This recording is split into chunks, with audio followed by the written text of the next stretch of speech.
اعوذ باللہ من الشیطان الرجیم بسم اللہ الرحمن الرحیم شاہ است حسین بادشاہ است حسین دین است حسین دین پناہ است حسین سرداد نہ داد دست در دست یزید سرداد نہ داد دست در دست یزید حقا کے بنائے لا الہ است حسین نہ مسجد میں نہ بیت اللہ کی دیواروں کے سائے میں نہ مسجد میں نہ بیت اللہ کی دیواروں کے سائے میں نماز عشق ہوتی ہے ادا تلواروں کے سائے میں لباس ہے پھٹا ہوا غبار میں اٹا ہوا تمام جسم نازنین چھدا ہوا کٹا ہوا یہ کون ذی وقار ہے بلا کا شہ سوار ہے کہ ہے ہزاروں قاتلوں کے سامنے ڈٹا ہوا یہ بالیقین حسین ہے یہ بالیقین حسین ہے نبی کا نور عین ہے یہ بالیقین حسین ہے۔ سامعین عزیز احتشام، نبی کریم صلی اللہ تعالی علیہ وسلم کے خاندان نبوت کی آج ہم ایک عظیم قربانی کا تذکرہ کریں گے۔ اس کو سمجھنے کے لیے ذرا یہ مثال ذہن میں رکھیے کہ ہمارے ہاں اگر کوئی فوتگی ہو جائے، کسی کا جوان سال بیٹا فوت ہو جائے تو اہل محلہ اکٹھے ہو جاتے ہیں، تو کوئی کہتا ہے کہ اس بیچارے کا جوان سال بیٹا فوت ہو گیا، اس کی تو کمر ٹوٹ گئی، اس کو سہارا دیجئے، ان کے گھر والوں کے لیے کھانے کا بندوبست کیجئے۔ کوئی کہتا ہے ذرا ان کے آرام و آرائش کا خیال رکھنا، نہایت تکلیف اور کرب میں مبتلا ہیں۔ اگر کسی کا بھائی فوت ہو جائے تو اہل محلہ مدد کرنے آ جاتے ہیں، گاؤں والے مدد کرنے آ جاتے ہیں، قریب و بعید کے رشتہ دار مدد کرنے آ جاتے ہیں کہ اس کا بھائی فوت ہو گیا، اس کی تو پیٹھ ہی ننگی ہو گئی، اس کا تو سہارا چھن گیا۔ اگر کسی کا بیٹا فوت ہو جائے، کسی کا 2 بیٹے فوت ہو جائیں، کسی کے 3 بیٹے کسی حادثے میں چلے جائیں تو پورے کا پورا علاقہ سوگوار ہو جاتا ہے، مدد کرنے پہنچ جاتے ہیں، اچھے الفاظ استعمال کرتے ہیں، اچھے الفاظ کا چناؤ کرتے ہیں، ڈھارس بندھاتے ہیں، رونے کے لیے کندھا فراہم کرتے ہیں۔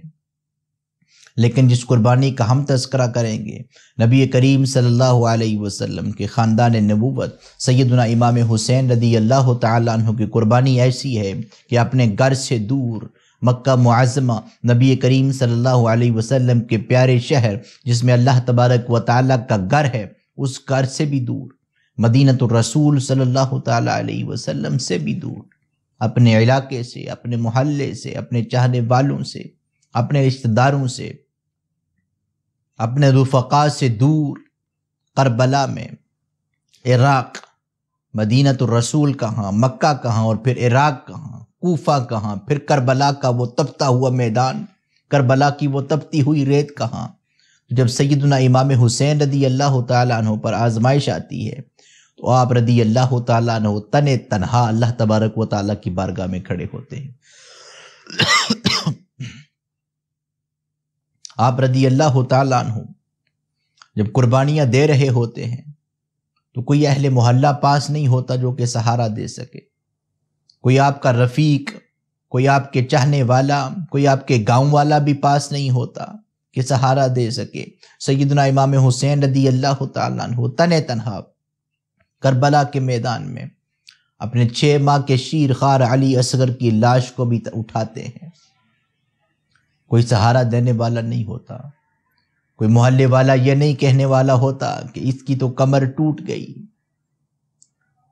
اس کا تو دکھ بٹانے والا کوئی نہیں، اتنا شدید آزمائش آ گئی، اس کو سہارا دیجئے، کوئی سہارا دینے والا نہیں ہوتا۔ تو آپ تنہا 6 ماہ کے شیر خوار علی اصغر کی لاش کو بھی اٹھاتے ہیں۔ آپ اپنے جوان سالہ بیٹا علی اکبر رضی اللہ تعالیٰ عنہ کی لاش کو بھی اٹھاتے ہیں۔ آپ جناب قاسم رضی اللہ تعالیٰ عنہ کی لٹتی ہوئی جوانی کو بھی دیکھتے ہیں۔ آپ عباس علمبردار رضی اللہ تعالیٰ عنہ کے ایک بازو کو کٹتا ہوا دیکھتے ہیں، پھر دوسرے بازو کو کٹتا ہوا دیکھتے ہیں، جسم کو تیروں سے چھلی ہوتا ہوا دیکھتے ہیں،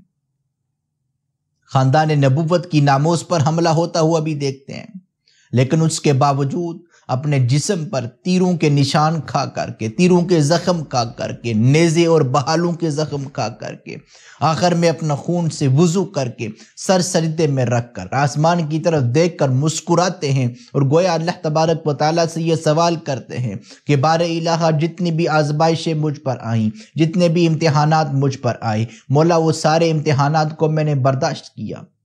مولا اب سوال تجھ سے یہ پوچھنا ہے کہ کیا تو بھی مجھ سے راضی ہے؟ میں تو تیری رضا پر راضی ہو گیا۔ بار الہ جتنی بھی میں نے مشکلات برداشت کی، میں نے قاسم کی لاش کو بھی اٹھایا، مولا میں نے عباس علمبردار کی لاش کو بھی اٹھایا، میرا سہارا تھا، مجھے سہارا دینے والا تھا، مجھے اپنا رہبر سمجھتا تھا، مجھے اپنا بھائی سمجھتا تھا، مولا میں نے اس کی لاش کو بھی اٹھایا، اپنے جوان سالہ بیٹے 18 سال کے قاسم کی لاش کو بھی اٹھایا، میں نے اپنے بھائی حسن کی نوجوانی، حسن کی نشانی نوجوان قاسم کی لاش کو بھی اٹھایا۔ بار الہ میں نے جب علی اکبر کے جسم سے آپ کی چھاتی سے برچھے کو نکالا تو اس پر لگے ہوئے جگر کے لوتھڑے کو بھی دیکھا، گوشت کے ان ٹکڑوں کو بھی دیکھا، مولا میں نے اس پر بھی صبر کیا۔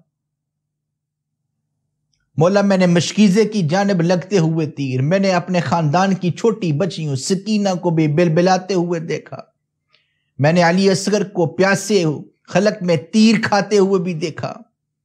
مولا میں نے یہ ساری مصائب، ساری مشکلات برداشت کی، اس پر میں صبر کر رہا ہوں۔ میں تجھ سے یہ سوال کر رہا ہوں کہ یہ سارے مصائب برداشت کر کے آخر میں سر سجدے میں رکھ کر کٹانے جا رہا ہوں۔ مولا سوال اتنا ہے، میں تو تجھ سے راضی ہوں، کیا تو بھی مجھ سے راضی ہو گیا؟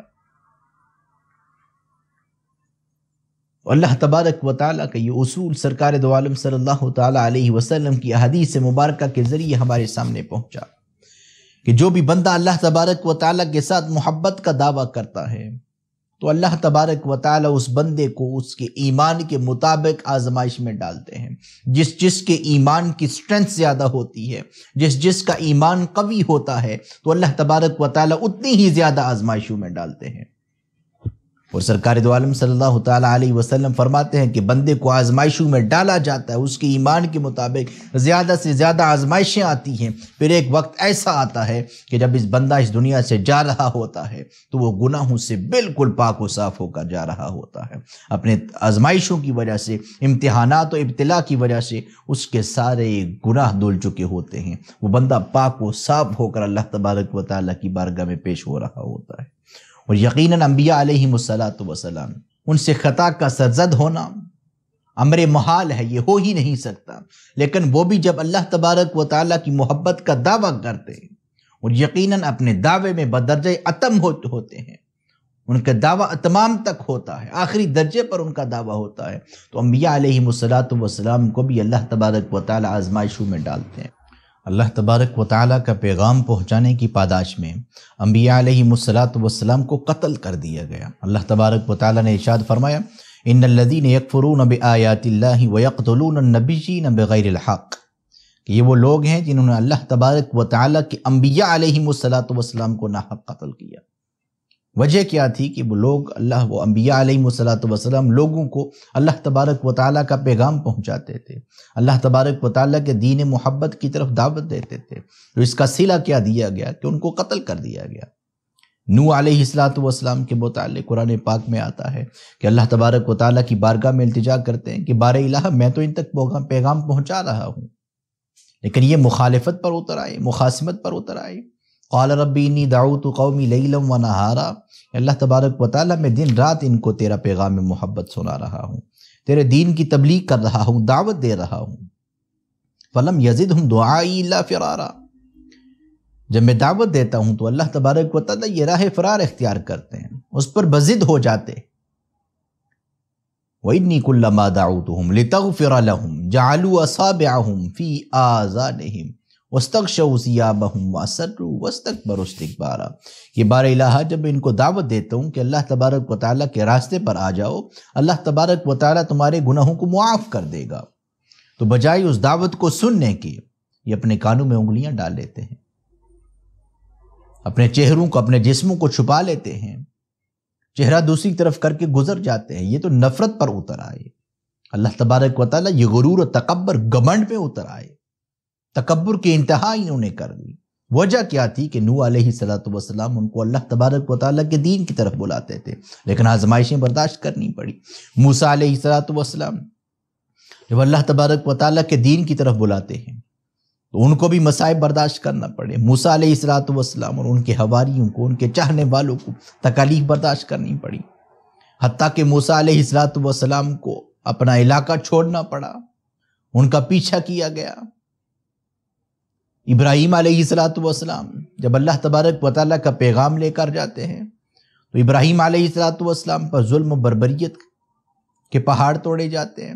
ظلم کا رویہ روا رکھا جاتا ہے۔ وجہ کیا ہے کہ وہ اللہ تبارک و تعالیٰ کا پیغام محبت پہنچاتے ہیں، صرف اس وجہ سے انہیں تکالیف برداشت کرنی پڑتی ہے، اور یہاں تک کہ ابراہیم علیہ السلام کو آگ میں ڈال دیا جاتا ہے، جو کہ اللہ تبارک و تعالیٰ کے اذن سے پھر گلزار بن جاتی ہے۔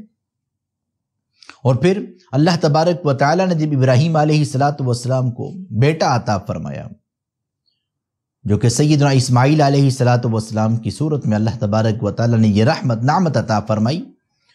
تو جب سیدنا اسماعیل علیہ السلام چلنے پھرنے کے قابل ہوئے، دوڑنے و اپنے والد کے ساتھ کھیلنے کے قابل ہوئے،